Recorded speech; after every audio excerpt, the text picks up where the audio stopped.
मी पण गेलते आज असंच रानात. आणि मी गौरी होले. मी आलो आहे ऋतुताईंच्या रानात गाजरं काढण्यासाठी. आणि हे तुम्ही पाहू शकता.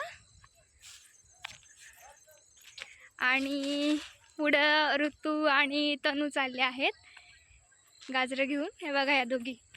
आणि आता मी पडता पडता वाचले दगडावर. हे सगळं रानातून जातानाचे सगळ्यांची रानं आहेत. आणि मी पण गेलते आज असंच रानात.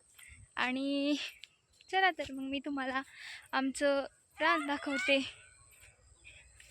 आणि त्या दोघी ओरडायला लागल्यात की मी ब्लॉग तयार करते रानात जायचा. हे बघा सगळेजण इथे. आणि हे आमचं रान आहे हे. आणि हा पालक आहे.